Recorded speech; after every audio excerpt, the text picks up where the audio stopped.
Hello everyone, आशा करते हैं आप लोग अच्छे होंगे। Z+ स्टडी पे आपका स्वागत है। आइए करते हैं 25 क्वेश्चन की प्रैक्टिस, जिसमें से कि अगर आप 20 से ज़्यादा क्वेश्चन के सही सही आंसर कर पा रहे हैं तो आप ये समझ सकते हैं कि आपकी तैयारी बिल्कुल सही है, लेकिन प्रैक्टिस करना बहुत ज़रूरी है, करते रहें। लेते हैं आज का पहला प्रश्न।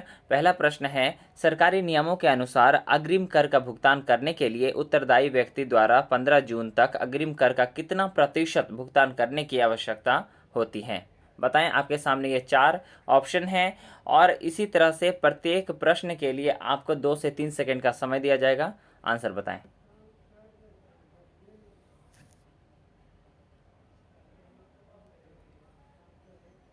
इसका आंसर है ए, यानी 15%। लेते हैं आज का अगला प्रश्न।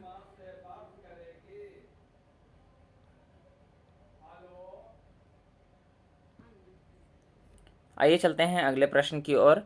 दूसरा प्रश्न है, विज्ञान की एक शाखा चिरोपॉडी शरीर के किस भाग से संबंधित है? बताएं। इसका आंसर होगा ए, यानी फीट, यानी पैर। अगला प्रश्न लेते हैं।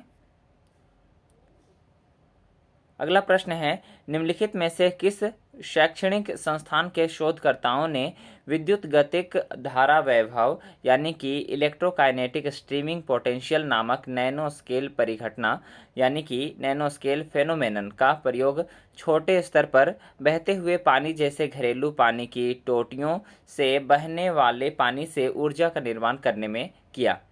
आपके सामने ऑप्शन है, जिसमें पहला ऑप्शन ये है और बाकी 3 ऑप्शन यहाँ पे दिए गए हैं। आंसर बताएं।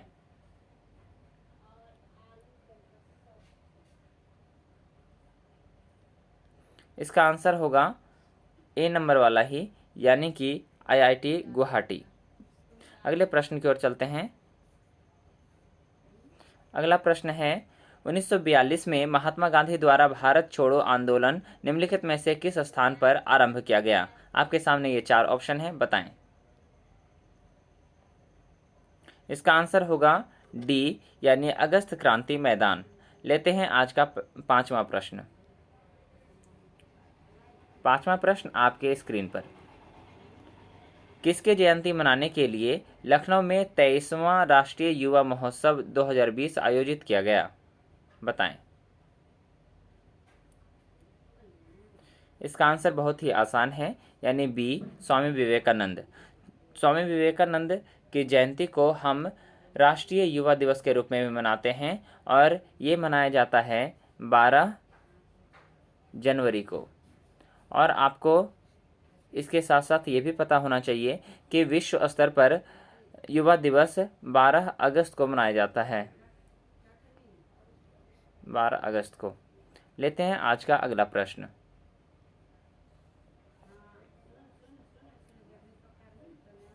एक मिनट। 6ठा प्रश्न आपके स्क्रीन पर। स्वच्छता ही सेवा 2019 के दौरान प्लास्टिक अपशिष्ट प्रबंधन श्रेणी में भारत का सर्वश्रेष्ठ जिला होने के लिए कौन सा जिला प्लास्टिक अपशिष्ट प्रबंधन पुरस्कार 2020 से सम्मानित किया गया है? बताएं। इसका आंसर होगा सी, यानी डिब्रूगढ़। लेते हैं आज का 7वां प्रश्न। 7वां प्रश्न है, महाबलीपुरम में पंच रथों का निर्माण किस राजवंश ने करवाया था? बताएं। इसका आंसर होगा सी, यानी पल्लव वंश। आज का अगला प्रश्न। अगला प्रश्न है, दिसंबर 2019 में किस राज्य की पुलिस को प्रेसिडेंट कलर्स पुरस्कार से सम्मानित किया गया था? बताएं। इसका आंसर होगा बी, यानी गुजरात। लेते हैं आज का अगला प्रश्न।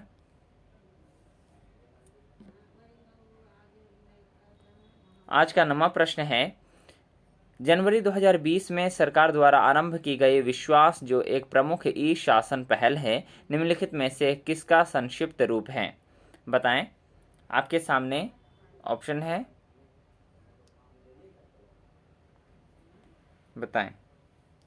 इसका आंसर होगा सी, यानी video integration and state wide advanced security. आज के अगले प्रश्न की ओर चलते हैं। अगला प्रश्न है 10वां, और ये प्रश्न है क्षेत्रफल की दृष्टि से भारत में किस राज्य में सबसे अधिक वन क्षेत्र हैं? बताएं।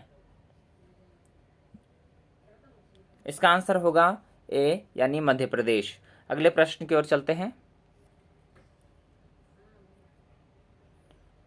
आज का 11वां प्रश्न है सूर्य द्वारा उत्सर्जित प्रकाश का रंग कैसा होता है?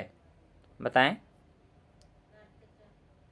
इसका आंसर होगा सी यानी सफेद। आपको कमेंट में एक क्वेश्चन का आंसर देना है, और वो प्रश्न ये है कि किसने कहा था, यानी किस वैज्ञानिक ने कहा था कि सफेद 7 रंगों का मिश्रण होता है? बताएं।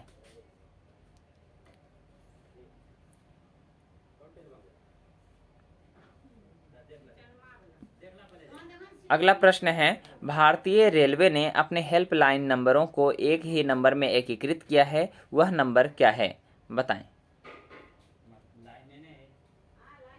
इसका आंसर होगा सी यानी 139 139। अगले प्रश्न की ओर चलते हैं। अगला प्रश्न है जनवरी 2020 में बी साई दीपक ने 60 सेकंड में सबसे अधिक साइड लंग्स मारने का गिनीज वर्ल्ड रिकॉर्ड बनाया। उन्होंने कितने साइड लंग्स मारे? बताएं।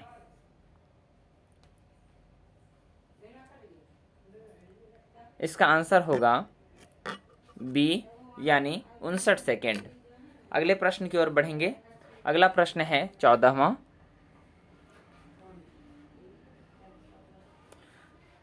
प्रश्न है भौतिकी में वह कौन सा नियम है जो यह कहता है कि समान ताप और दाब की स्थिति में सभी गैसों के समान आयतन में अणुओं की संख्या समान होती है? आपके सामने ये 4 ऑप्शन हैं, बताएं। 1 मिनट।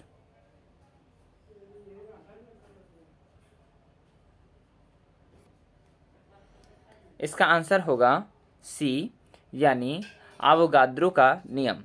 लेते हैं आज का अगला प्रश्न।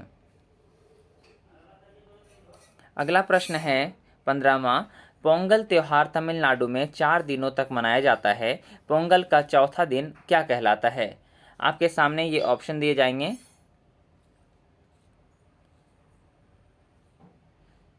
ये ऑप्शन है आपके स्क्रीन पे, बताएं। इसका आंसर होगा सी यानी पोंगल का चौथा दिन कानुम पोंगल के नाम से जाना जाता है। लेते हैं आज का 16वां प्रश्न। प्रश्न है महाराजा सवाई जय सिंह द्वितीय द्वारा नाहरगढ़ किले का निर्माण किस वर्ष में करवाया गया था? आपके सामने ये 4 ऑप्शन हैं, बताएं। इसका आंसर होगा बी यानी 1734। अगले प्रश्न की ओर बढ़ते हैं। अगला प्रश्न है जी बबीता रायडू ने जनवरी 2020 में निम्नलिखित में से किस संस्था में एक कार्यकारी निदेशक के रूप में कार्यभार संभाला? बताएं। आपके सामने ये 4 ऑप्शन हैं, बताएं।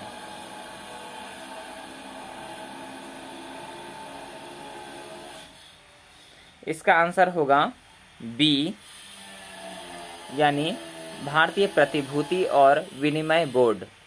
अगले प्रश्न की ओर बढ़ते हैं। 18वां प्रश्न है ईश्वर शर्मा को ग्लोबल चाइल्ड प्रोडिजी अवार्ड 2020 से सम्मानित किया गया है। यह पुरस्कार किससे संबंधित है? इसका आंसर होगा डी यानी योगा। अगले प्रश्न की ओर बढ़ते हैं।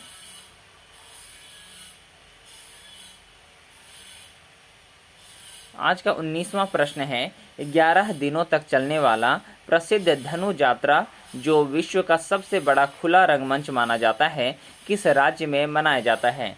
बताएं। इसका आंसर होगा ए यानी उड़ीसा। उड़ीसा में मनाया जाता है धनु यात्रा। अगले प्रश्न की ओर बढ़ते हैं। आज का अगला प्रश्न है 20वां, और यह है बाजार पूंजीकरण में 10 लाख करोड़ रुपए का आंकड़ा छूने वाली पहली भारतीय कंपनी कौन सी है? बताएं। आपके सामने ये 4 ऑप्शन हैं। आज का 20वां प्रश्न।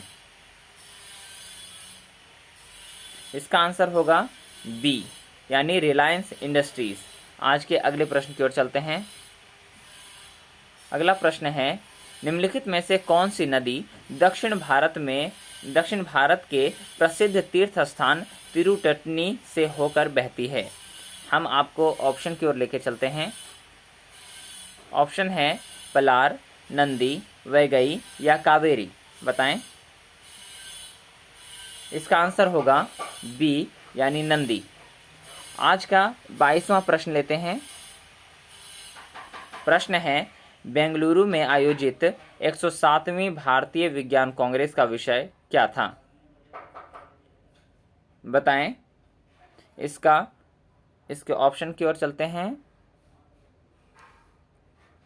इसके ऑप्शन आपके स्क्रीन पर।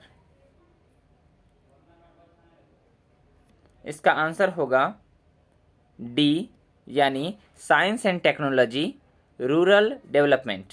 लेते हैं आज का अगला प्रश्न।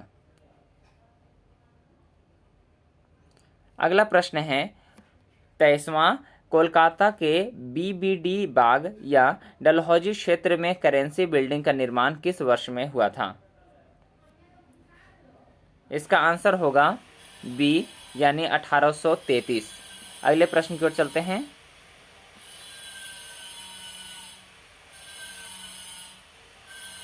अगला प्रश्न है 24वां और ये प्रश्न है, निम्नलिखित में से कौन सा राष्ट्रीय उद्यान पूर्वी हिमालयी उप क्षेत्र में सबसे बड़ा संरक्षित क्षेत्र है? आंसर बताएं। इसका आंसर होगा बी यानी नामदफा राष्ट्रीय उद्यान, जो कि अरुणाचल प्रदेश में है। आपको बता दें, नामदफा के अलावे मौलिंग नेशनल पार्क भी अरुणाचल प्रदेश में है। लेते हैं आज का अंतिम प्रश्न। आज का अंतिम प्रश्न है 25वां, यानी कि जसप्रीत बुमराह को 2018-19 की अवधि में अंतर्राष्ट्रीय क्रिकेट में उनके प्रदर्शन के लिए निम्नलिखित में से कौन सा पुरस्कार के लिए चुना गया है? बताएं। इसका आंसर होगा बी यानी पॉली उमरिगर पुरस्कार। दोस्तों, आपने आज के इन 25 प्रश्नों के कितने से प्रश्न के उत्तर सही दे पाए, आप हमें कमेंट करके जरूर बताएं। हम फिर कल मिलते हैं अगले सेट के साथ। तब तक के लिए जय हिंद।